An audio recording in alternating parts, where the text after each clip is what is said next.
அனைவருக்கும் வணக்கம். Welcome back to Thilaks Mani YouTube channel. இந்த பதிவில் இப்போ நம்ம என்ன பார்க்க போகிறோன்னு பார்த்தீங்கன்னா, தமிழ் புத்தாண்டு வருதுங்க, வந்துட்டே இருக்குங்க. இன்னும் ஒரு சில தினங்கள் தான் இருக்குங்க. அன்றைய தினத்தில் நாம் வீட்டின் பூஜை அறையில் பூஜை செய்யும்போது இந்த இரண்டு பொருட்களை வைத்து கண்டிப்பாக பூஜை செய்யுங்கள். இந்த வருடம் முழுவதும் நீங்கள் செல்வ செழிப்போடு பொருளாதார முன்னேற்றத்தோடு வாழ்க்கையில் எந்த விதமான கஷ்டமும் இல்லாமல் நோய் நொடி இல்லாமல் வாழலாம் என்று சொல்கிறாங்கங்க. பூஜை அறையில் கண்டிப்பாக நான் சொல்கிற பொருளை பூஜை அறையில் வைத்து கண்டிப்பாக இறை வழிபாடு செய்யுங்கள். நிச்சயமாக உங்களுக்கு இந்த வருடம் ரொம்பவே நல்ல வருடமாக அமையுங்க.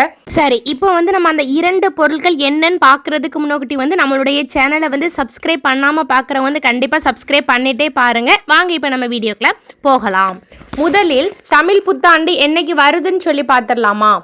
ஏப்ரல் 14ஆம் தேதி செவ்வாய்க்கிழமை அன்று வருகிறதுங்க. இந்த தமிழ் புத்தாண்டு நன்னாளில் கோவிலுக்கு சென்று நம்ம தரிசனம் பண்ணுவது ரொம்பவே நல்லது. இருந்தாலும் வீட்டிலும் நம்ம சாமி கும்பிடலாங்க.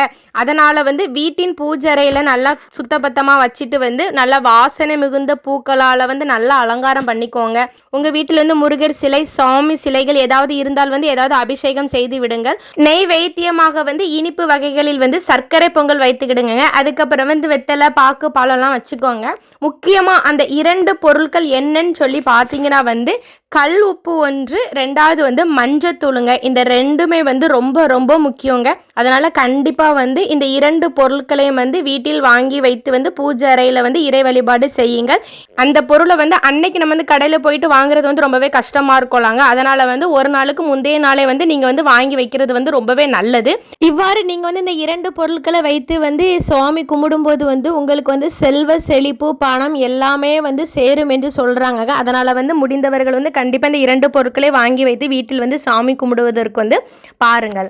அதுக்கப்புறம் பார்த்தீங்கன்னா சித்திரை 1 வருட பிறப்பு அன்று நிறைய பேர் புத்தாடைகள்லாம் வாங்கி அணிவாங்க. ரொம்பவே நல்லது. கண்டிப்பாக முடிந்தவர்கள் கோவிலுக்கு சென்று இறை வழிபாடு செய்யுங்கள். இந்த வருடம் முழுவதுமே நான் செல்வ செழிப்போடு நீண்ட ஆயுளோடு நல்லா நோய் நொடி இல்லாமல் நல்லா இருக்கணும்னு சொல்லிட்டு கண்டிப்பாக இறை வழிபாடு செய்யுங்கள்.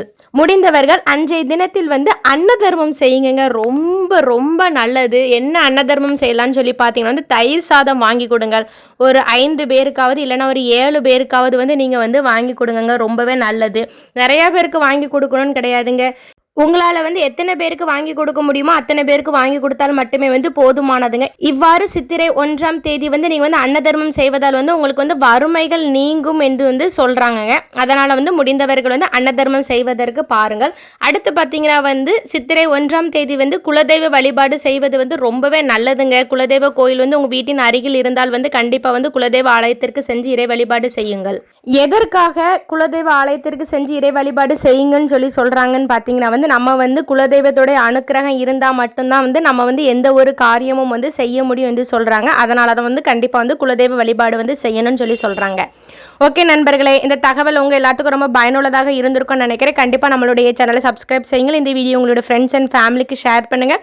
உங்களுடைய அனைவருக்கும் என்னுடைய இனிய தமிழ் புத்தாண்டு நல்வாழ்த்துக்கள். அடுத்து இதே மாதிரி ஒரு நல்ல பதிவில் சந்திக்கலாம். நன்றி, வணக்கம்.